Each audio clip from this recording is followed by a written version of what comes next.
What's up, everyone? How you doing? Today I'll be talking about another double feature that I mentioned I was going to review, and I'm going to talk about Superman Part 1, Superman Part 2, excuse me, since we just saw the trailer for the newest Superman movie. It was called Superman Legacy, but James Gunn's going to call it Superman. I think it's the right move that he did that because, look, don't put no legacy title. I know there was Superman before him. Then we talk, you want to revise the franchise, revise his character, you got to move forward. Go balls to the wall. Hey, this is Superman solo title, and then when we do sequels, then we'll add in subtitles for this version. Or we could call it James Gunn Superman or DC Studios James Gunn Superman. So we can do that. But either way, I am excited. I did like the trailers. I'm glad it's not Superman by himself. There are other characters in the movie that we're gonna get introduced to, which is great. So I'm looking forward to it. I think James Gunn's gonna do a good job on it. They even have the electric guitar of Superman's theme song, which I thought was a great mix. I really did enjoy that. So, yeah, I'm looking for the new Superman movie next year. I think everyone is. Um, yeah, definitely. I just want to talk about the very first Superman, and then I'm going to talk about the sequel. So that's the double feature for us on this review today. Just like the Rambo double feature I just did.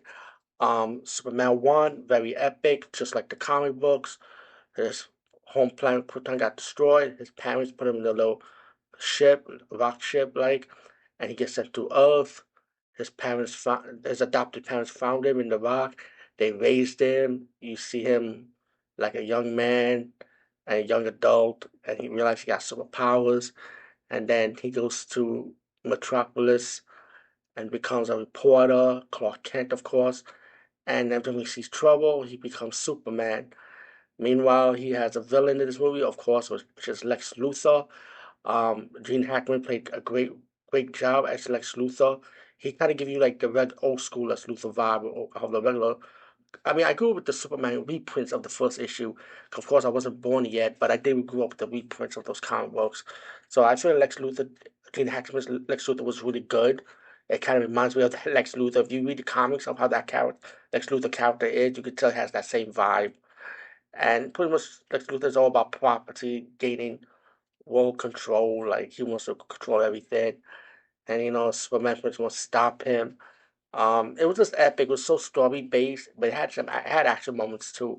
But the story was really well. Christopher Reeve, excuse me, did a great job as Superman. He gave you the feel of the character, the believability of the character. He makes you want to fly. Kids, do not pretend you're gonna fly. Don't jump out the window now. Yes, I was one of those stupid kids that actually wore a red cape and I jumped over my bed thinking I could fly. I hit my head. Now you know why I'm like this. But okay, but besides that, good acting, good story pacing.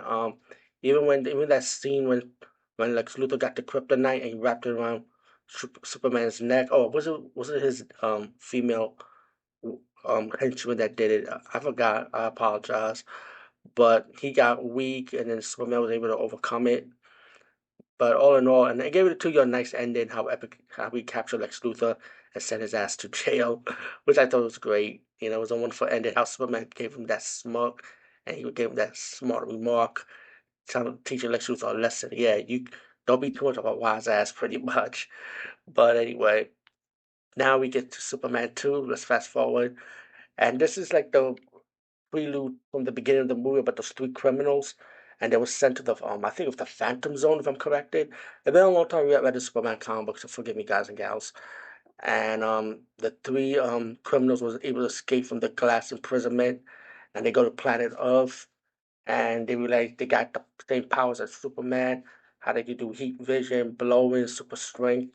Their powers are kind of different, and they pretty much want to go after Kal-El, which is Superman. He was the last of the Kryptonian that survived, and they want the revenge on the father that sent him to imprisonment. So they realized that he had a son, so they want to go after him. And Lex Luthor comes up and makes a deal that he can help him get Superman. And then Superman was beating them, and then he kind of got weak, and then he was like down on his luck and kind of loses powers.